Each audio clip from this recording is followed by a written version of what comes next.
I'm going to swing it because for some stupid reason I forgot to print our agenda. So let's start with calling the meeting to order. And Lisa, did you make it? Are you here? I'm here. Can you call the roll, please? Oh, sure, I can. Hang on a second here. You did the same thing I did. Let me I find it. did, yeah, just a little bit. Where is my stuff? Hold on, I'll find it. Oh my gosh. Okay. Where is it? Hold on, give me a second, sorry.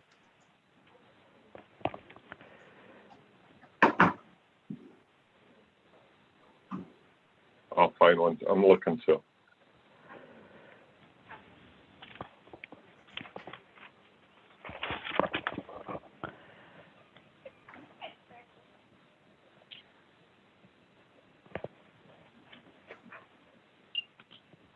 So while we're trying to find Hey, Mary Beth. Late yesterday, I love your shirt. Sorry. Okay, I got it. Okay, go ahead. Okay, Steve Green is here. Here. I am here. Randy Kimbrough. Or Lieutenant Tom Kramer. Brad Hankey. Here. Awesome. Eric. This has no last name. Burchik.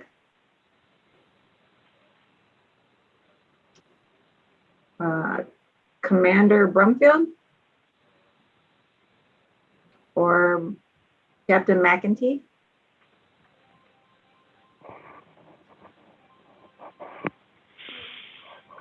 Mark Christie. Hey, Lisa, this is Adam. I'm here from Mark. Gotcha. Okay. Lindy Burt. Present. Chief Papish. Present. Chief Shep. Present. Chief Bobek. Chief Bobek won't be with us. Thank you. Lieutenant Leff. Present.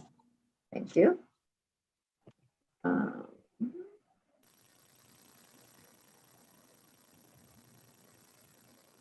Sergeant Devlin.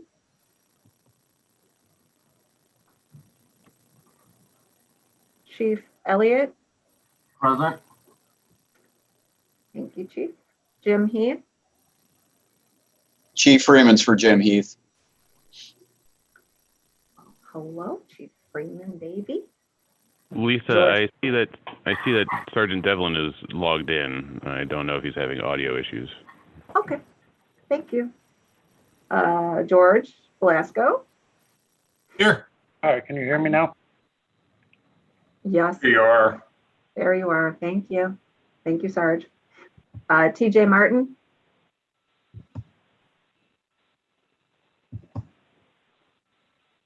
Nick DeSico. Present. Thank you. Ron Barlow.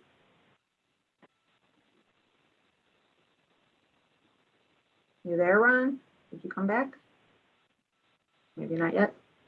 Okay, and Mike Deaver or Dave Marquardt?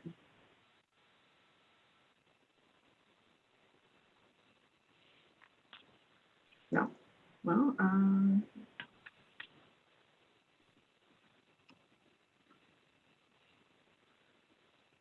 I have 13. yes, we have a quorum. Excellent. And Ron will probably be along. He had another meeting to jump into, so I'm sure Yeah. he'll be here too. Yes. Next would be any public comment. Hearing none, we're going to forego minutes and handle that at the regular scheduled meeting. This meeting is just to consider the grant applications for the reallocation. And guess I'll start with that. Our ad hoc committee did meet. We reviewed the applications. We have 1, 2, 3, 4, 5, 6, 7, 8. Of those, 2 are from CVD, which are essentially not portable radio applications. So we're going to discuss these as a committee as a whole. They really didn't fit the purpose of the ad hoc committee to rank portable radio requests. The rest are all for, in some form or another, portable radio requests.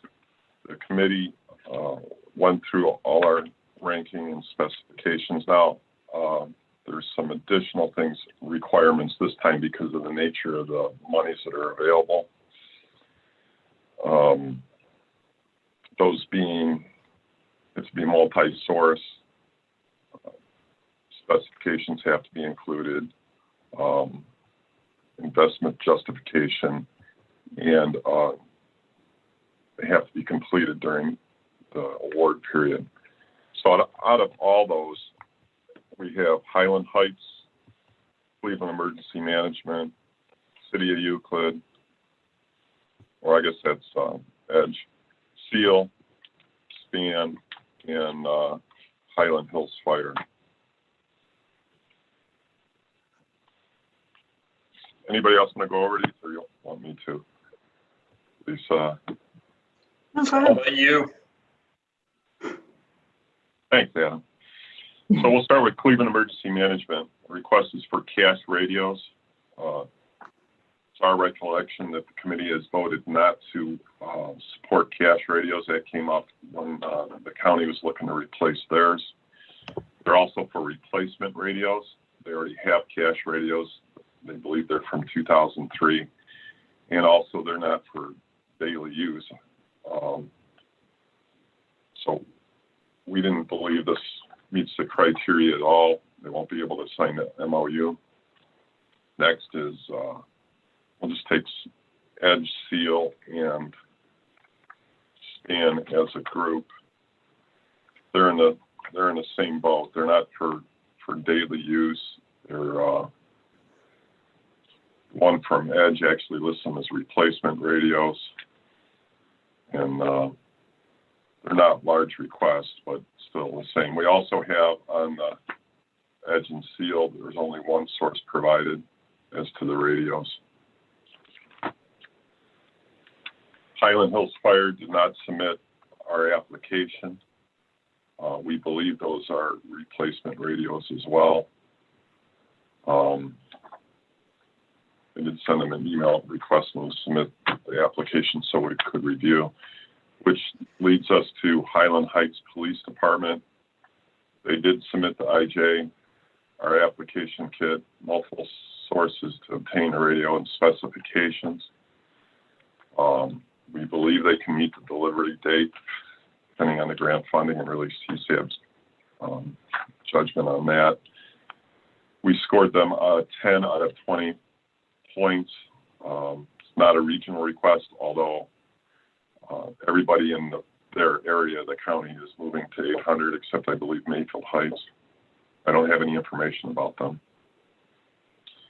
Their population is kind of small, which kind of hurts the scoring too, but being that it's the only valid portable radio request based on this committee's requirements, it would be the ad hoc committee's recommendation for our communications committee to consider that to be forwarded to CSAB.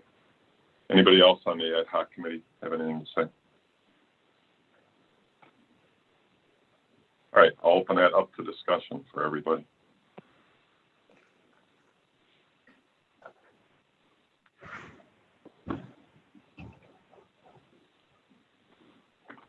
No discussion at all? Going once? One point, just making sure that this is only going to be open for portable requests, and we're staying with that. That's correct?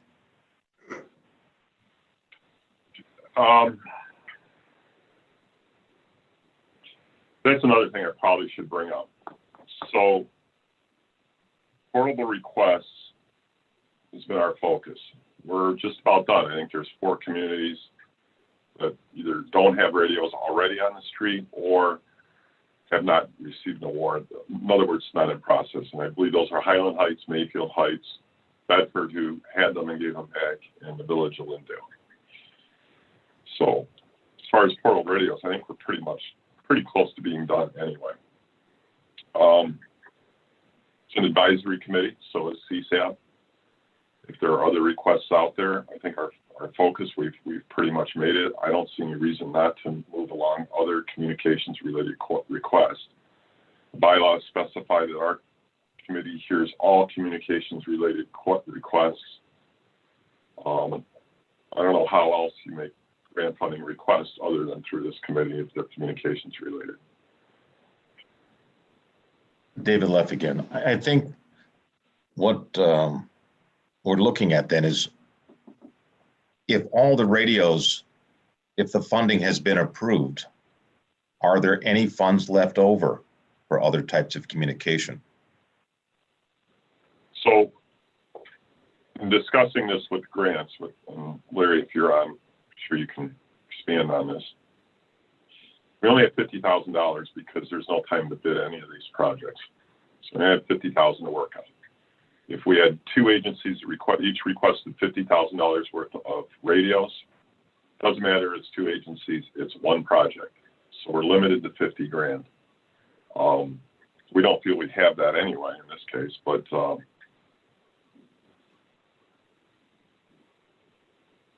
what we do have in front of us, and those are the CBD requests, isn't portable radios. In my view, that's a different project, and it'd be up to this committee to decide whether or not to forward that along to CSAB.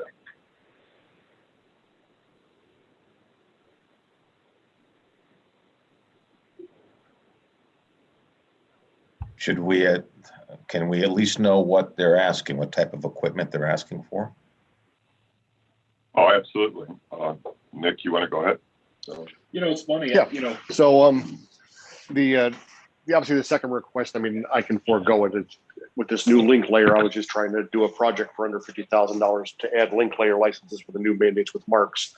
But the more important one in my eyes is when you look at our footprint, we have no backup. Heaven forbid we have one of those catastrophic failures, whether it's a terrorist attack, whether it's a tornado, something takes out our infrastructure, we're done.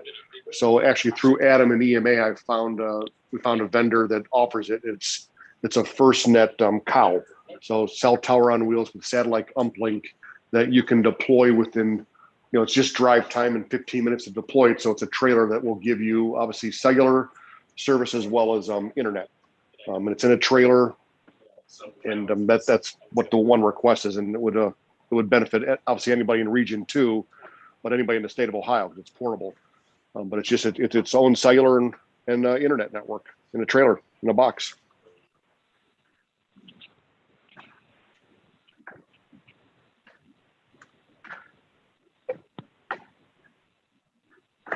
Nick, the only thing I see with this, and maybe it's addressed in there, I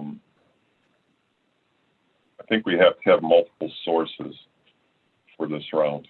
I don't think we can sole source anything.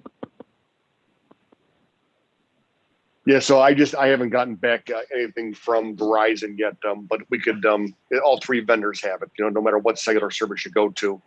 I was just able readily to get the FirstNet one through AT&T. And the only reason I was sticking with FirstNet is just because of their uplift capabilities, where once it's deployed, because if, little Sally Sue's in her bedroom and she sees that cow out there, she can technically connect to it, versus the FirstNet, it could only be for public safety that somebody, has an account, and we can limit the, more or less, the other people that are non-public safety from using it, so it doesn't get overloaded. So this is Larry. So if you're trying to identify FirstNet, and I totally understand why, I mean, granted, an emergency, I'm not sure that the grant should be, although I don't know that the state has, just about getting the general public on cellular service. Whether that's this grants should be providing that. But FirstNet, I get, But if only AT&T provides FirstNet, and that be one of the specifications in the solicitation, I'm not sure that we're going to get any more than one bid or one quote. And without three that meet the specifications, we're not going to be able to move forward. So long as we can get three quotes, bids, not formal, but three that meet all the specifications, then, So Larry, can I do 3 bids from 3 different vendors that are still producing the same product? yeah, that is certainly a workaround. It's not ideal, particularly if you're, if the specifications are, and they'll be reviewed by the state before we can get them out. But if they appear to be selecting one manufacturer, one specific product, even though you can get 3 quotes, it's, well, I'll use the term frowned upon, because, you're picking a winner is essentially what they're looking at. So they do not want the specs to pick a winner. Understood. And then we can get a quote from Verizon, Sprint, and AT&T. I mean, so it's the same concept. And if Verizon wins, then Verizon wins. If it's the project move forward. Yeah. So if Verizon wins and it's not FirstNet, and that means everybody in the area, public and the general public and first responders are all trying to get on the same network, right? That becomes a problem. So as long as the first responders have signed up for the public safety plan, which gives them preemptive service, then no. If they did not, so let's say we have a police lieutenant that just didn't sign up for it and he has a Verizon account, then he would just be coupled in as a regular citizen. Whereas if anybody that's in public safety like myself, there's no charge for it, but you just identify yourself as public safety and then you get uplifted automatically no matter where you're at for what you're doing. Gotcha. Okay. Hey, And, Nick. Oh, sorry. Go ahead, Steve. I was just going to say T-Mobile does the same thing Verizon does, so there's at least 3 vendors. Go ahead, Adam. The cow, does it only do band 14? Do you know? So I checked when I called Verizon. They have something very similar, but again, it's their regular network. But those people that have that uplift service or that preemptive service, that they get it over anybody else. So if we did happen to have 24 normal people on it, they'd get bumped off because public safety is close and connects. Okay, gotcha. Thank you. Nick, I do believe the FirstNet cow, though, does do band 14, correct? Correct. It's one of those options, so it'll do both.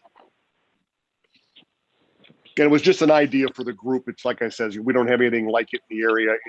And while all 3 of the big cellular providers have their own larger cows, there are none positioned anywhere close to us. So you're always waiting for that 4 to 8 hour response time for them to set it up, where this one would just be easily deployed and it's just drive time and plug it in and go. It would also be obviously priority for us because it would be ours and we wouldn't be in a queue. Absolutely. Absolutely. And I guess for everyone's awareness, our office actually just purchased 2 Cradle Point Wi-Fi routers that work over cellular. And those will be with FirstNet for now until we rebid the countywide cellular contract. They're going to be used at the vaccination clinics for now, but then they'll be available. So those would work over cellular. If cellular's down, they wouldn't work. This would replace the cellular network if it was taken out, correct? That's correct.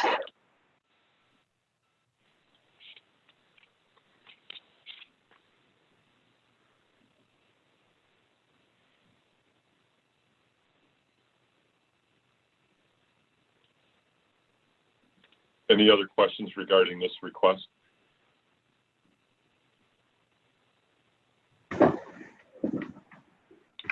We would need the three quotes before we get the CCESAB for this one, for it to even go forward there, correct, Larry? I'm sorry, what, need 3 quotes? Yeah, we would need three quotes or 3 different vendors, Verizon, let's say Verizon, T-Mobile, and FirstNet here, in order for this to go forward. Before going to CCESAB, no, we just need to have the applicant just needs to have something that demonstrates why they're asking for the amount of money they have. So if they have a quote, if Nick has a quote from AT&T saying it's going to be $50,000 or $48,000, that is sufficient for him asking for $48,000. And then Hey, we Nick, would be why don't going you out bring up to. that? I'm sorry, Nick, why don't you bring up that cost too while we're at it? So waiting on Verizon. Verizon alleges that they can be under the 50. The AT&T, at a first look, again, not negotiating, was close to 70. So in my application, I said that, we would do the match of the rest and only ask the county for that, whatever it is, 49.9, and we would pick up the rest of the tab if AT&T were to win the bid and wouldn't be able to negotiate. So the problem with that scenario with AT&T is that because the bid and the cost would be 50,000, over 50,000, we would have to be going through the process of the formal bid, even if the grant is only going to cover 49 as an example. We wouldn't be able to get around the process of a formal bid, and thus, in the time frame that we have, we wouldn't be able to accomplish that. So though, by Verizon's word of mouth saying, again, I don't have it in black and white yet, they said they could meet that under 50. Once it did go out for bid, then we would still be compliant because AT&T would be above that. That would be correct. So if we had a quote for 70 from AT&T and one for 49 from Verizon, then it's 49, right? So Understood. That would be fine. Okay. Yep.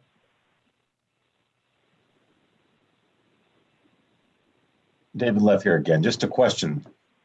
So with looking at what Nick is talking about, that would then negate, if I'm correct, Steve, let me know, that it would just be Highland Heights PD who has met the requirements out of that whole group that you mentioned. They would be out of the radios, in fact, if they weren't part of the bid. And how many radios, by the way, did they want? It's 13. So yeah, 13 radios is their request. And Larry, correct me if I'm wrong, but I think this committee could forward to CCESAB both the cow and the radios because they are 2 different disparate projects. They wouldn't be considered the same project. So yeah, you could do 2 projects. Yeah, that wouldn't be I don't see that as being a problem. They'd be 2 separate projects. So does that answer your question? It does. And Steve, just real quick off the record, since we're talking about the other portable requests. So I just got off a communications committee meeting with our group, and Cleveland Heights has a bunch of portables. They're 2500s that they are going to get rid of, just doing a agency to agency transfer. So if you have onesie twosies out there, I think they have a couple dozen portables. And I got to wait for the numbers from the AC, from his people. That's something too, as long as Motorola comes through and allows us to do that one-time link layer firmware update for those portables. It may work for those specialized teams just to have radios. That's awesome because we do have some of those.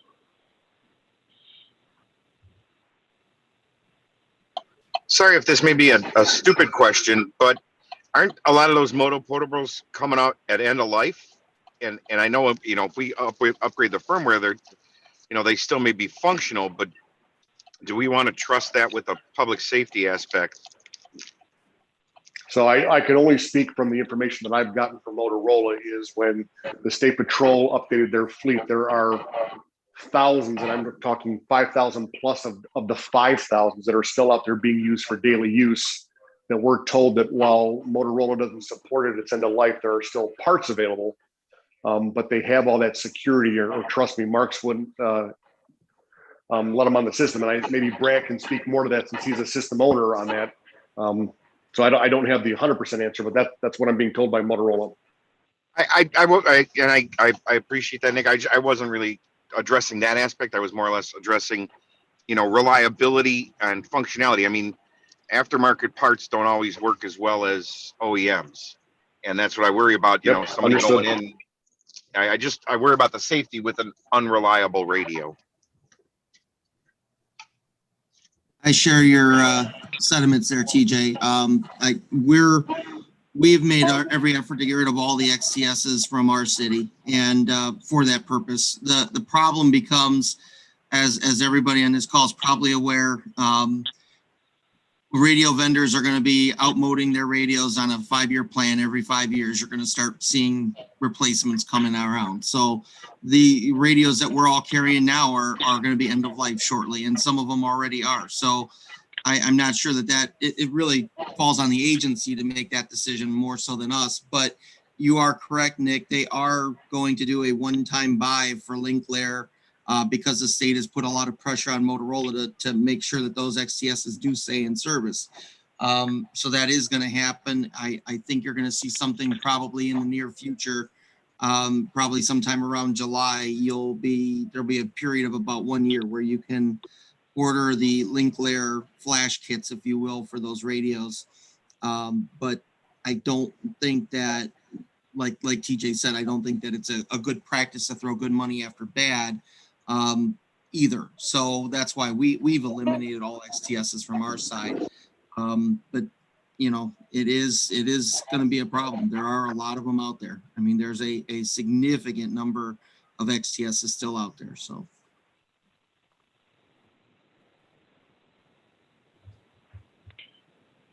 Right, Hi, Steve. Mike Carroll. Just a few questions. First, is Highland Heights committed to going full-time use by August 31st if they're granted those radios? we have someone from Highland Heights on the meeting. Because that question is going to be asked at the CCESAB meeting, I'm sure. Right.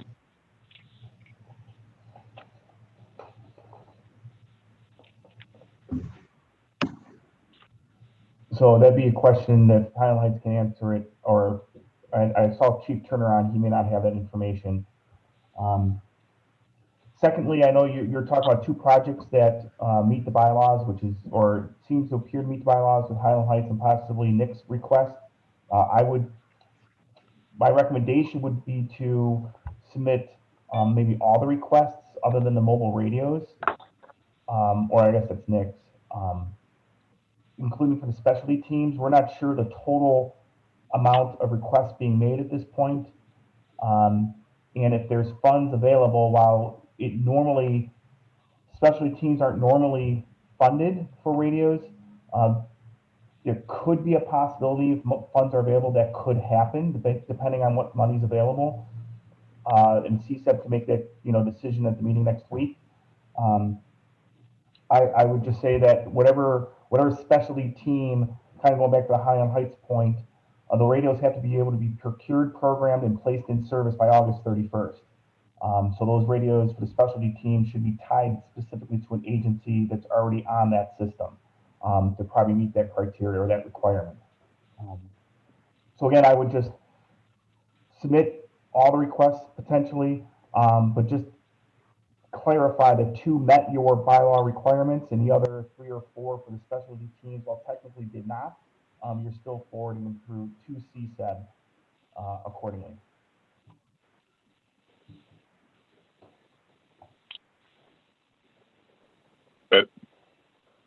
That makes sense to me. Do you think, I think we'll leave that up to the committee, really. We can go through each request.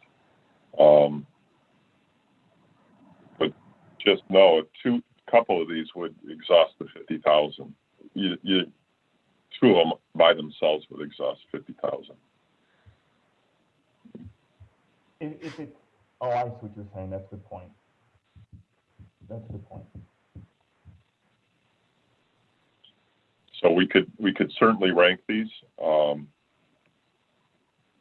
We felt that they didn't meet the requirements for daily use and replacement radios, and the concern in the past with being replacement radios, although it's not that CSAB hasn't done it, but it's been a long time since they've done it, that would potentially open the floodgates in the future. And, as members of CSAB have mentioned many times, we'll just never ever finish this project. We'll just be continuing looking at portable radios and nothing else.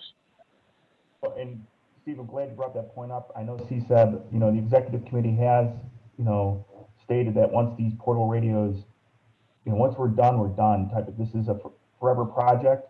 When we go to some of the 5 county meetings, they look at Cuyahoga County because our biggest requests have been the portable radios to get people P25 compliant and on a system.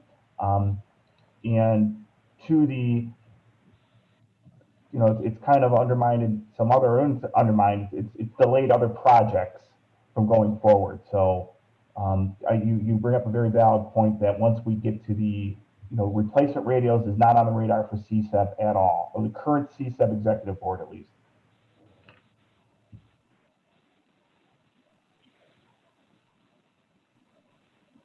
All right, any other discussion as to the requests we have before? We can give you some more details about these if you want to hear them before we vote, or if everybody's satisfied, we can look for a motion here.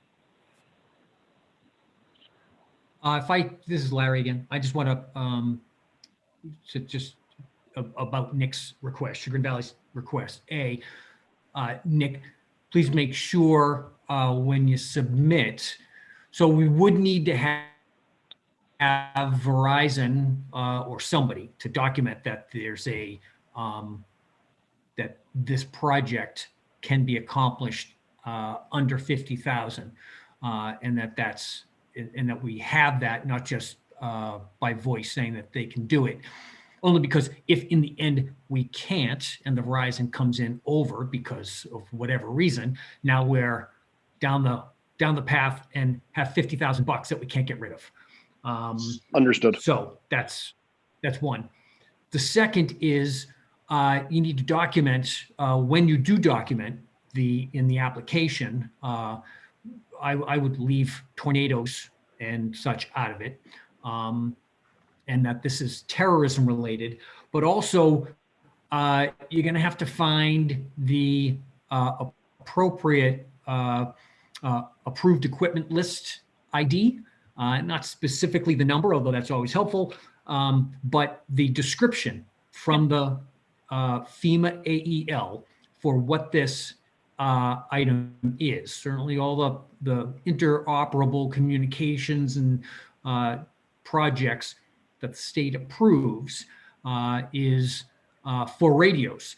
And as far as I know, that interoperable communications items all have to be P25, and so it all talks about the radio side and not so much about general cell service and keeping cell service up because the state's focus is on the radios.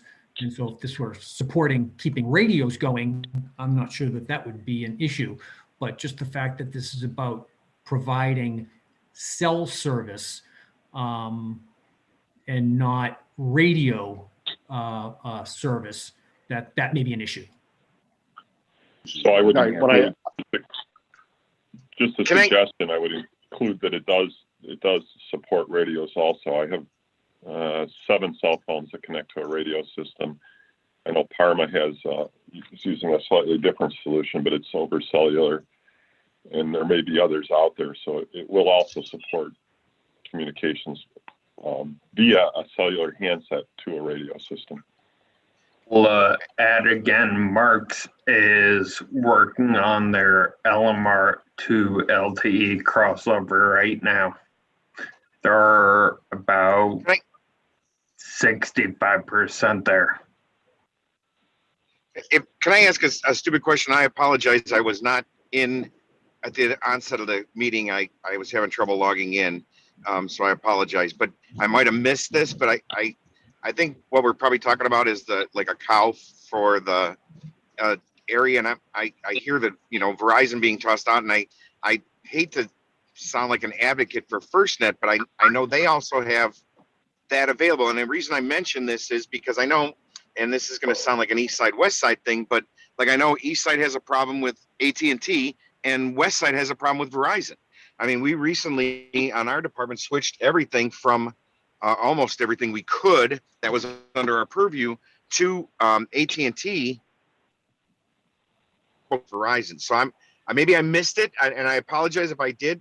If someone's able to, I mean, even if they want to do it separate, this conversation, and that's great. But I was wondering if somebody could bring me up to speed as to why, we're talking Verizon, or if we have even broached the possibility of FirstNet. So TJ, the application was for FirstNet, but they're coming in at $70,000. So I'd have to reach out to them and see if they can match Verizon's price to keep it under 50. Okay. But also keep in mind, if you have, and let's just say that AT&T can't match that price and it was all lip service and we bring Verizon in, wherever we set that cow up, you're going to have 100% coverage.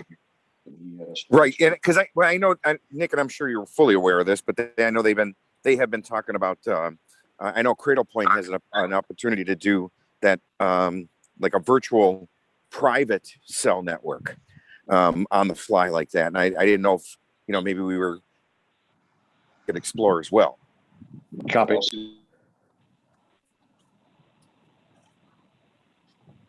So, okay. Well, thank you, Nick. That kind of brings me right up to speed right away. So.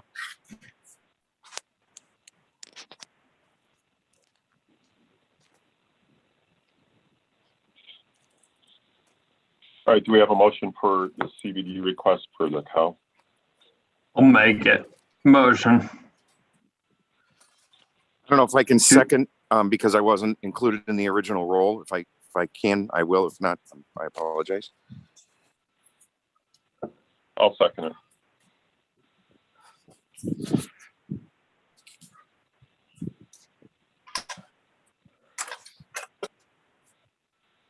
Do we have any abstentions?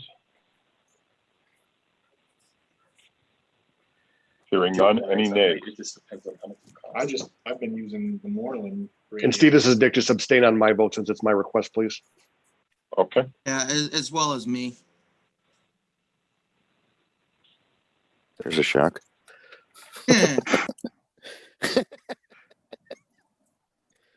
Any nays? Add George to the abstention because in my conversations with Verizon, they'll do this for free. If you need something in an area in a disaster, they have a disaster response team that will respond. So unless we're going to be using this for something other than disaster response, which they would already provide, I don't know why we would do this. Hey, George. This is Adam. They all have cows that they can deploy. However, most are two plus hours away. Next request would be for a smaller cow, roughly 650 pounds. It would affect maybe half a mile out from the cow.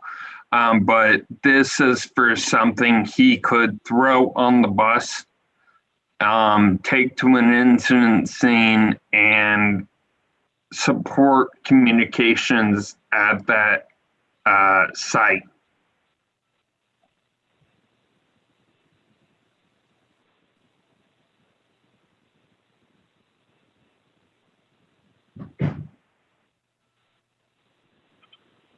All right, so we have an abstention from George and from Brad and from Nick. Did Ron ever join the call?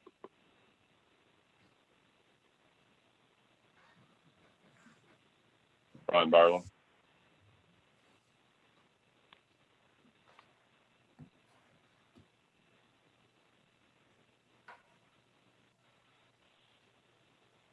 All right, all those in favor? And you don't have to unmute, so aye. Aye. Aye. Aye. All right, so we have a majority there to forward this to CSAB. Next are the radio requests. What do you guys want to do with that? Someone have a motion for that? I make a motion to send Howland Heights PD on to CSAB and table the others.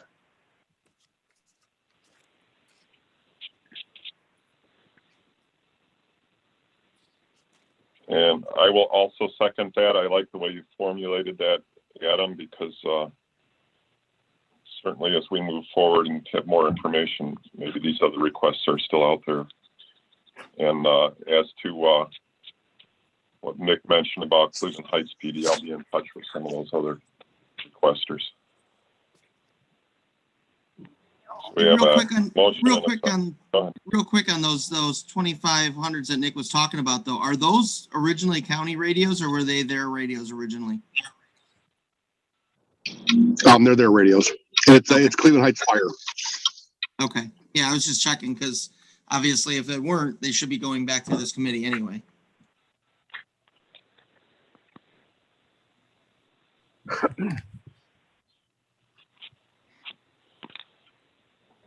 Any other discussion about the motion that's on the floor?